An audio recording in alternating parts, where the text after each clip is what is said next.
Welcome to master key TV. తాజా రాజకీయ పరిణామాల గురించి చెప్పాల్సి వస్తే ముఖ్యంగా ఈవీఎం మిషన్ల గురించి బాగా అంటే ప్రపంచవ్యాప్తంగా కూడా దీని మీద టాక్ నడుస్తూ ఉంది. భారతలో జరిగినటువంటి ఎన్నికల్లో ఈవీఎం మిషన్ల వాడకాన్ని గురించి ముఖ్యమైన వాళ్ళు ముఖ్యంగా చెప్పాల్సి వస్తే ఎలాన్ మస్క్ అలానే జూనియర్ కెనడీ ఇద్దరు కూడా ఈ యొక్క ట్యాంపరింగ్ జరిగేటువంటి అవకాశం ఉంది అని చెప్పారు. ఈ క్రమంలో దారుణంగా ఓటమి చూసినటువంటి ఆంధ్ర మాజీ సీఎం జగన్మోహన్ రెడ్డి కూడా ఇదే విషయాన్ని ప్రస్తావించారు. ఈ విధంగా చూస్తే యాక్చువల్గా ఈ యొక్క ఈవీఎంల వాడకం అనేది ఎంతవరకు కరెక్ట్ అనే విషయాన్ని చర్చించడానికి మన స్టూడియోకి వచ్చారు దాసరి విజ్ఞాన్ గారితో మాట్లాడి మరింత డీటెయిల్గా తెలుసుకునే ప్రయత్నం చేద్దాం. విజ్ఞాన్ గారు, ఏంటండి ఈవీఎంల గురించి? అంటే ఎలక్షన్ల ఓడిపోయిన టైంలోనే ముఖ్యంగా ఒక 6 నెలలు నడుస్తుంది, దానివల్ల మళ్ళీ చదవడిపోద్ది. ఎవరైతే ఓడిపోయారో వాళ్ళే ఈ విషయాన్ని ఎక్కువగా మాట్లాడుతూ ఉంటారు. అయితే ఈసారి ఏంటంటే ఇంటర్నేషనల్ లెవెల్లో అమెరికాకు చెందినటువంటి జూనియర్ కెనడీ అలానే ఎలాన్ మస్క్ కూడా దాని గురించి మాట్లాడారు. దీన్ని మనం ఏ విధంగా చూడవచ్చు? నిజంగా దాంట్లో ట్యాంపరింగ్ జరిగేటువంటి అవకాశం ఉందంటారా? ప్రతి ఎలక్షన్ తర్వాత ఎలక్షన్ కమిటీ మీద ఇట్లాంటి ఫిర్యాదులు అందుతూనే ఉంటాయి.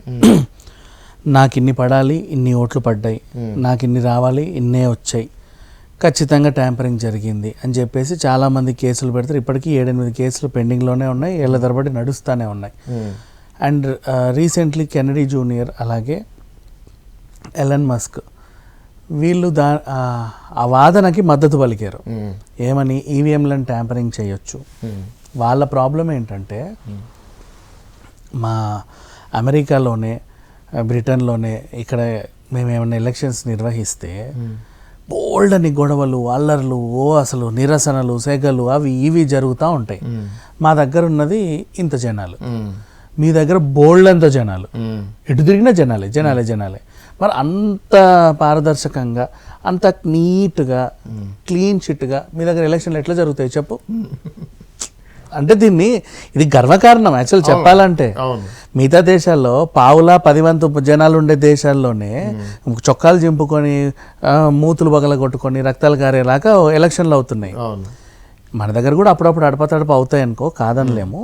అయినప్పటికీ అంత పెద్ద దేశంలో, ప్రపంచంలోనే అత్యధిక జనాభా ఉన్నటువంటి దేశంలో చైనా తర్వాత అంత ఇదిగా ఎలా జరుగుతాయి? అసలు నేను ఒప్పుకోనంటే ఒప్పుకోను దీనికి. అది ఆయన వాదన. అంతే, ఆ మైండ్కి అలా అనిపించింది. అంటే నేను ఎన్ని చూశాను, ఎన్ని బిజినెస్ చూశాను, స్పేస్ కూడా చూశాను నేను. మరి అంత ఇదిగా అయ్యేది లేదు.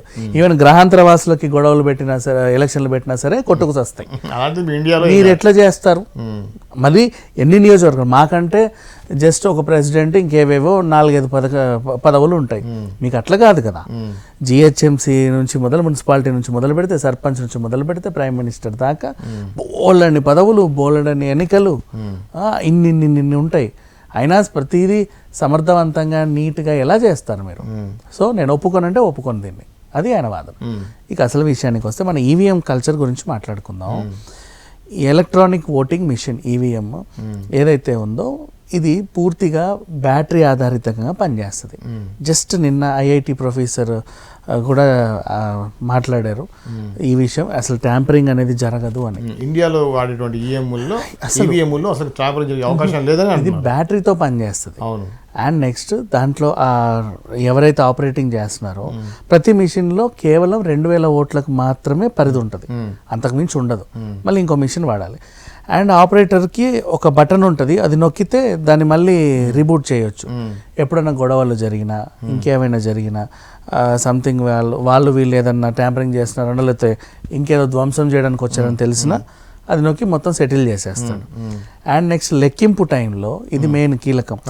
ఓటేసినోడికి కూడా ఎవడికి వేసావు, ఎందుకు వేసావు అనేది 7 సెకండ్లు డిస్ప్లే వస్తుంది. నీకు కావాల్సిన ఒక రసీదు కూడా వస్తుంది. అదే అంటే మనకి ఇవ్వకపోయినప్పటికీ అందులో పడుద్ది, కానీ ఒక రసీదు అనేది ఒకటి వస్తుంది. అండ్ నువ్వు ఎవడికి వేసావో చూసుకోవచ్చు, ఆ వెసులుబాటు ఉంది నీకు. ఇకపోతే మిగతా దేశాలలో ఎలా అంటే జనాభా చాలా తక్కువ ఉంటుంది కాబట్టి వాళ్ళకి ఓటింగ్ అనేది చాలా సులభం. నువ్వు బ్యాలెట్ బాక్సులు పెట్టినా సరే ఆ పడేవి పెద్ద ఇరగదీసే ఓట్లే ఉండవు అక్కడ. ఒక్కో నియోజకవర్గం చాలా తక్కువ 16, 17, 20 ఓట్లు, 100 ఓట్లు. అమ్మో 100 ఓట్ల పెద్ద నియోజకవర్గం, ఇంకో మల్కాజ్గిరి అది, ఒక్కొక్క బూతుల్లో ఆ రేంజ్. మనకు అట్లా కాదు, ఒక్కొక్క బూత్లో 2000 వరకు లిమిటెడ్ పెట్టి అట్లా కొన్ని బూతులు పెడతారు, అక్కడ ఈవీఎంలు పెడతారు. అండ్ దాన్ని మళ్ళీ ఓపెన్ చేసిన తర్వాత జస్ట్ హార్డ్లీ ఒక 3 గంటల్లో మొత్తం ఆ నియోజకవర్గంలో ఉన్నటువంటి ఓట్ల లెక్కింపు అంతా పూర్తి చేయొచ్చు. అదే నువ్వు బ్యాలెట్కి వెళ్తే 40 గంటలు పడుద్ది. ఒక మల్కాజ్గిరి లెక్క పెట్టాలంటే 2 రోజులు పడుద్ది నీకు, అవునా? అందుకని చెప్పేసి ఈ సిస్టమ్ వచ్చింది. అండ్ ఇది కూడా పూర్తిగా అసలు దీనికి వంకలు లేవు. First of all next hacking అనేది దేనికి సాధ్యం అవుతుంది అంటే ఇంటర్నెట్ సదుపాయం కానీ బ్లూటూత్ సదుపాయం కానీ ఉంటేనే హ్యాకింగ్కి గురవుతుంది. అవి లేవు దీంట్లో. సింపుల్గా చెప్పాలి అంటే ఇంకా మన టీవీ రిమోట్ కంటే కూడా, టీవీ రిమోట్ కన్నా రిమోట్కి టీవీకి అనుసంధానం ఏదో ఉంటుంది గాల్లో, దీనికి అది కూడా ఉండదు. పూర్తిగా ఇందులోనే ఏం చేయాలన్నా కూడా ఇన్బిల్ట్ ఆ పరికరం. వేరే దానికి ఇంకో డివైస్కి ఈ డివైస్కి సంబంధం లేదు. అంటే ఒక ఏసీ రిమోట్ టీవీ రిమోట్ కంటే కూడా తక్కువ టెక్నాలజీతో, తక్కువ టెక్నాలజీ అని కదా, హై టెక్నాలజీ అండ్ ఎక్కువ సెక్యూరిటీతో తయారు చేయబడింది. అంటే ఉండవు చుట్టుపక్కల వేరే డివైస్ ఈ డివైస్ సంబంధం ఉండదు. దీంట్లోనే ఏం చేయాలన్నా దీన్నే అలాంటిగా అంత పటిష్టంగా దీన్ని తయారు చేశారు. అండ్ మిగతా దేశాల వాళ్ళు కొట్లాడుతున్నట్టుగా వాళ్ళకి ఏంటంటే ఇది ఒక అక్కసు ఉంటుంది, కామనే. వాళ్ళు మేబీ ఇంటర్నెట్తో సదుపాయంతో ఓట్లు వేస్తారేమో, అవి హ్యాకింగ్. ఇప్పుడు అమెరికాలో ఎలక్షన్లు ఇంటర్నెట్ ద్వారా జరిగితే రష్యాకి ఎంతసేపు దాన్ని హ్యాక్ చేయడానికి 5 నిమిషాల పని, ఏమైనా చేయొచ్చు.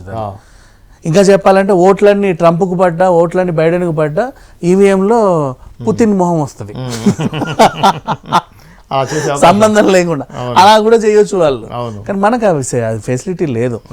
ఓడిపోయిన వాళ్ళే జీర్ణించుకోలేక, ఇకపోతే మొన్న ఈ సుబ్రహ్మణ్య స్వామి గురించి మాట్లాడుకుంటే, ఆయన ఏంటంటే ఒక జాతకం చెప్పాడు, నీకు 200 వస్తాయి అని. 240 వచ్చాయి, 220 వస్తాయి అన్నాడు, 240 వచ్చాయి. నేను 20 అంటే 20 రావాలి, నీకు 40 ఎట్లా వస్తాయి? మరి నేను దేవుడిని, నేను చెప్పినట్టే రావాలా, రాకూడదు నీకు. సరే వస్తే వచ్చేయాలి, ఇంతగానో చెప్పా కదా, నువ్వు నేను చెప్పినట్టు విను, నా సలహా ఒకటి తీసుకో, ఆశీస్సులు ఇస్తా. పట్టించుకోవాలా బీజేపీ ఆయన. పట్టించుకోయేసరికి ఆయన కోపం, అంతే, అంతమించి ఏం లేదు. ఆ కోపానికి ఆయన ఏదో ఈ మస్క్కి అండ్ కెనడీకి వీళ్ళందరికీ మద్దతు తెలిపాడు. అండ్ నెక్స్ట్ మళ్ళీ ఉద్ధవ్ థాక్రే దగ్గర జరిగిన విషయం చెప్తా. ఆయన కంటెస్టెంట్కి ఈయన అపోనెంట్కి 48 ఓట్లే డిఫరెన్స్ వచ్చాయి. తగ్గట్లా ఆ 50 ఓట్లు కూడా నావే, వీళ్ళు ఏదో ట్యాంపరింగ్ చేశారు, నాకు అది మళ్ళీ కోర్టుకి వెళ్ళాడు. సి ఓడిపోయినప్పుడు మనకి ఈవీఎం ట్యాంపరింగ్ అంటావు, మొత్తం అదే 400 స్థానాల్లో నువ్వు క్లీన్ స్వీప్ చేస్తే ఈవీఎం ట్యాంపరింగ్ అంటావా? అనవు. ప్రజల మద్దతు బాగా ఉంది అంటారు. ఓడిపోతేనేమో ఈవీఎం ట్యాంపరింగ్. ఆయనకు మొన్న 151 వచ్చినప్పుడేమో ట్యాంపరింగ్ జరగల, ఇప్పుడు వీళ్ళకి 165 వస్తే ట్యాంపరింగ్ జరిగింది. ఇది ఎట్లా న్యాయం? అదే ప్రతిసారి కూడా ఇవి చేయొచ్చు. మళ్ళీ కేసీఆర్ చేసినట్టు తెలివితేటలు ఏంటవి, ఫోన్ ట్యాంపరింగ్ చేసినట్టు, ఫోన్ ట్యాపింగ్ చేసి ఎక్కడెక్కడి నుంచి డబ్బులు వస్తున్నాయి, ఎక్కడెక్కడి నుంచి వెళ్తున్నాయి, వాళ్ళ డబ్బులు పట్టుకొని మన డబ్బుల్ని యథేచ్ఛగా పంపించి ఇవి చేయొచ్చు, తప్పులేదు. ఎందుకంటే దానికి దీని ఏదో ఉంది, లింకులు ఉన్నాయి కాబట్టి. ఈవీఎంకి సంబంధం లేదు, అసలు లేదు. మరి అదంటే ఇప్పుడు ఫోన్ ట్యాపింగ్ చేసిన కేసీఆర్ ఈవీఎం ట్యాంపరింగ్ చేయడా? పైగా వాళ్ళ కొడుకు ఐటీ మినిస్టర్, అన్ని దేశాలు తిరిగాడు, అందరిని అడిగి ఆ సాఫ్ట్వేర్ మొత్తం ఆయన చేతుల్లో ఉంటుంది, అవునా? ఎంత టెక్నాలజీ తెచ్చాడు. ఈ ఇటు అంటే ఎట్లా చేస్తే మాకు ఓట్లు పడేలాగా చేయండి అని చెప్పడా? అది. కానీ ఒక్క చిన్న అవకాశం అయితే ఉంది.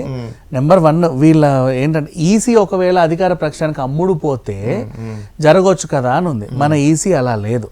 నెక్స్ట్ స్ట్రాంగ్ రూమ్స్ ఏదైతే ఉన్నాయో అక్కడ భద్రత ఎలా ఉంది అనే దానిపైన కూడా అడుగుతున్నారు. కానీ దానికి కూడా ఒక ఆన్సర్ చెప్పాల్సిన అవసరం ఉంది. స్ట్రాంగ్ రూమ్లో 4 రోజులు ఉంచుకుంటావు కదా, నువ్వేం చేస్తున్నావు నాకు తెలియదా అంటారు.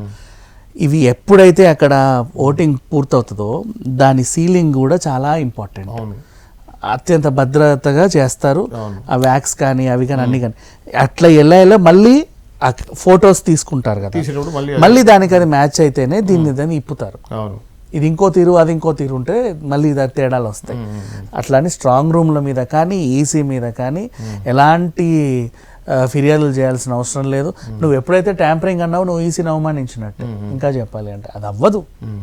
వీళ్ళు ఎప్పటి నుంచో అంటే జస్ట్ ఓటింగ్ లెక్కింపు చాలా టైం పడుతుందని అండ్ బ్యాలెట్ బాక్సులలో చాలా మంది ఇంకులు పోస్తున్నారు, ఇంకేవేవో జరిగేవి చాలా ఇంతకుముందు. వాటి బదులు జస్ట్ ఒక మంచి మిషన్ని కనిపెట్టారు. కాకపోతే జనాలందరికీ ఉన్న ఒక అందమైన డౌట్, అది తీర్చాల్సిన అవసరం కూడా ఉంది. ఎందుకంటే లాస్ట్ టైము మొన్న ఆంధ్రాలో ఎలక్షన్స్ జరిగితే హైదరాబాద్ అంతా ఖాళీ అయింది. అవును, అంటే ఇక్కడ ఎలక్షన్స్ చేయడం వాళ్ళందరూ ఉన్నారు. అంటే ఇక్కడ ఓట్లు వేసేది వాళ్ళే, అక్కడ ఓట్లు వేసేది వాళ్ళే, సెటిలర్స్ బోల్డ్ అంతమంది ఉన్నారు అనమాట. అంటే మనిషికి 2-3 చొప్పున ఓట్లు ఉన్నాయి. సో మన ఆధార్ కార్డు ఎలాగైతే ఉందో కన్ను, వేళ్ళు, జుట్టు అన్నీ పెట్టారు దాంట్లో బ్లడ్ గ్రూప్తో సహా. అలా మనిషికి ఒక గుర్తింపు, దాంట్లోనే ఓటుని కూడా చేకూరిస్తే ఆధార్ కార్డు సహాయంగా నువ్వు మొత్తం స్కాన్ చేసి నువ్వే నిర్ధారించుకున్నాక ఓటేసి నువ్వు మళ్ళీ ఓటేస్తే తెలిసిపోతుంది, రెడ్ పడుతుంది వీడు ఆల్రెడీ వేసాడు అని. ఆ విధంగా తెలిసే అవకాశం ఉంటాయి కనుక ఇంకా గొప్పగా జరుగుతాయి ఎలక్షన్స్. అండ్ నెక్స్ట్ పాప మాధవీలత లాంటి వాళ్ళకు కూడా బురకాలు ఎత్తే పని ఉండదు. సో అంతే కదా, ఈజీగా జరిగిపోతాయి. రాత్రి 12-1 గంటల వరకు కూడా లోపల తలుపులు వేసుకున్నా కూడా టెన్షన్ ఉండదు. అమ్మ వీడు తలుపులు వేసుకున్నాడు ఏదైతుంది అని ఏ టెన్షన్ ఉండదు. మనిషికి ఒక్క ఓటు ఉంటాయి. ఇది అండి ఏదైతే ఈవీఎంల గురించి సందేహాలు ఉన్నాయో దాని గురించి వివరణ. మరో అంశంతో మళ్ళీ కలుద్దాం. అంతవరకు చూస్తూనే ఉండండి మాస్టర్ కీ టీవీ.